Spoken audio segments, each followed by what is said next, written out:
مکتبوں میں کہیں رانائی افکار بھی ہیں،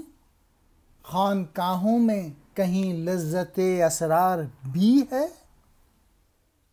اقبال اس شعر میں تھوڑا سا کمپلین کر رہے ہیں کہ جو مکتب ہیں، جو اسکول ہیں، یونیورسٹیز ہیں، ان میں کوئی خیالات کا حسن بھی کہیں موجود ہے، اور خانقاہ کہتے ہیں جہاں پہ گوشہ نشینی کی جگہ، کہ جب اکیلا انسان بیٹھتا ہے یا ایسی جگہوں پہ جہاں پہ مولوی حضرات بیٹھتے ہیں، وہاں پہ کوئی بھیدوں کا جاننے والا بھی موجود ہے۔ منزل رہرواں دور بھی دشوار بھی ہے، کوئی اس قافلے میں قافلہ سالار بھی ہے۔ اقبال کہہ رہے ہیں کہ مسافروں کی جو منزل وہ دور ہے اور مشکل بھی ہے، اور کوئی اس قافلے میں کوئی لیڈر بھی ہے جو کہ لیڈ کر سکے۔ بڑھ کے خیبر سے ہے یہ مارکائے دین و وطن، اس زمانے میں کوئی حیدر کرار بھی ہے۔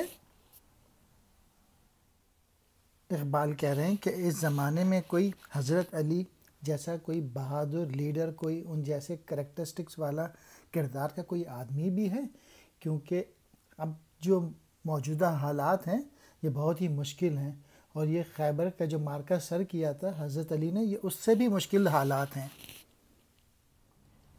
علم کی حد سے پرے بندہ مومن کے لیے، لذت شوق بھی ہے نعمت دیدار بھی ہے۔ اقبال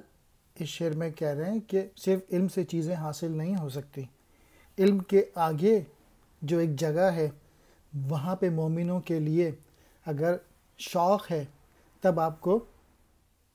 پھر آپ کو چیزیں حاصل ہو سکتی ہیں۔ پیر مے خانہ یہ کہتا ہے کہ ایوان فرنگ، سست بنیاد بھی ہے آئینہ دیوار بھی ہے۔ اقبال اس شعر میں کہہ رہے ہیں کہ